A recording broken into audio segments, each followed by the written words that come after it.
Yeah, just had a ton of confidence in Dylan and our guys on the field to be able to go put a drive together and give us a chance to go win the game. So again, guys played incredibly tough. They answered when we needed to answer, and just proud of the football team, the unit, to find a way to get it done. Have you ever had a drive that was so perfect? I mean, every play went exactly how you needed it drawn up. Well, it was good. We were executing, pitching and catching. Protection was incredible. Really protection all day. Really, really good. So, and then found a way to make a play there at the end to win it. Did you learn something from the drive, the first half drive too? It seemed like you were moving the ball really fast too. I mean, both drives. Yeah, we felt good about our 2-minute plan going into it. Again, having Dylan, to be able to go execute and put him in situations to where he can make us right is a big deal for us, and he did that. Jeff, I saw you and Dylan embrace after the game for quite some time. What did that moment mean for you and him? Yeah, it means everything. That's what it's all about to me. So he's a guy that has continued just to stick to the plan and understands what it means to be the quarterback here and wants to fight his butt off to put us in position to win football games and chase championships. So he's doing that right now. We got to continue to get better, but, man, just so happy for him. Yeah.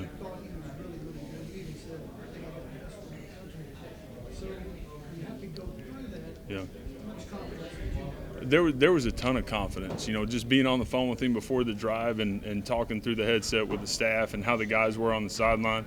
There was a ton of belief.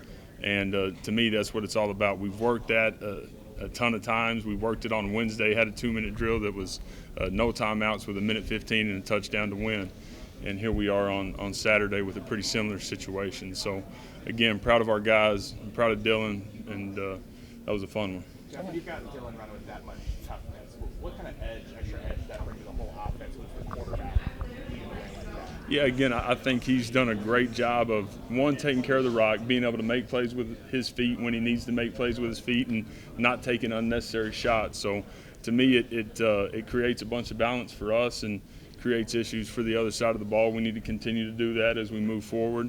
But he's playing incredibly tough right now. He did take a few shots today, some hard ones. Yeah. A couple when he was on the run, and a couple when he was in a pile. Just your comments on his toughness and resiliency to stick through those things. He's played with incredible edge all year, and again made plays with his feet when he needed to, being able to scramble and get out of things, not take sacks. On early downs has been absolutely huge for us as a unit, and he'll continue to strive to do that. What does that do for you guys when your quarterback is laying his body out like that? Yeah, I think it's inspiring, without a doubt. A guy that, again, will continue to lead for us and play the way that he's playing to give us a chance to go win. It seemed like Jalil was the guy that when you needed a big play, he gave it to you. Yeah, he was. And when he's had the football in his hands, he's done really good things. And so we look for that to continue. How big was Caden Green for you guys today to come in and play as a true freshman? Yeah, it was good to be able to get him in and go play again. He's a big, massive guy that's got a chance to be a really good player here. And so for him to get as much action as he did today as a true freshman in this kind of game is big time for him and us. Were you worried at any point, especially on that last pass, that Dylan was holding it too long? Because he said it's got to be touchdown or out of bounds. Yeah, first down, touchdown, out of bounds. There's no doubt. And as we're down there, it's touchdown and out of bounds. And you got to play on schedule.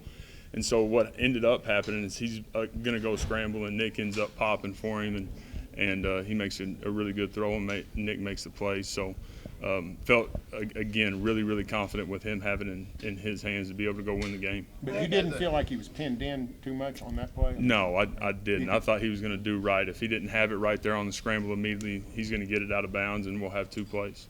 When you look at Dylan from recruiting him at UCF, where he's at now, was this sort of play, was that something you envisioned from the time you were recruiting him, and kind of follow up on that? Where have you seen him grow from that time on recruiting him to now? Envisioned him having an opportunity to be a really, really good player and a guy that could lead a football team to go be, a championship caliber team. Obviously, with the way things have worked out for us to be back here or to be here and together, didn't picture that. But he's had a ton of growth in a lot of different ways. But again, he's playing with edge, he's playing with toughness, he's playing with great confidence, and he trusts his teammates. And so we'll continue to strive for that as we move forward. I asked Brent and Dylan this question. Where do you consider him in terms of the Heisman race? Yeah, but I'm going to let that take care of itself. I think his play has spoke for itself, and I think people will start taking notice maybe a little more than they have. But we're going to continue to be inside out. He's played his butt off. He's going to continue to, and we're going to be able to go into the open day, get some things cleaned up, and find a way to go get number 7. Nick has an uncanny ability to find the end zone. Yeah. Even if he's not catching a lot of passes, like he does to score. Right. He's a guy that will continue to get more and more action. Again, he's produced when he's been put in situations, and he'll continue to. So, fired up about where he's at and where he's going. Jeff, you talk about kind of leader McCade is. When he goes down, seeing the response of the team and the offense be able to rally on that last drive. Yeah. How big was just that for the whole group to be able to? Yeah, it was huge. Having Raym in there obviously is a huge deal, and then Tyler and Walter playing as much ball as they've played. Also really important for us to be able to go get done what we needed to get done on that last drive. But proud of our guys' toughness and edge and mindset and their belief. Have you guys been able to link up with McCade and talk to him since? Yeah, absolutely. Yeah, we had him in the locker room, and he was incredibly positive and thankful and everything he's always been. So appreciate him. Jeff, ask you about Toby Walker. It seemed a really physical game, a lot of hard runs, but he scores twice. Just what did you see from him? Toughness and edge, and just a guy that continues to respond when he's called on. And so proud of him, what he's done for him to be able to be in this scene, in this game today, and produce the way he did in the situations where he did it was fun to see.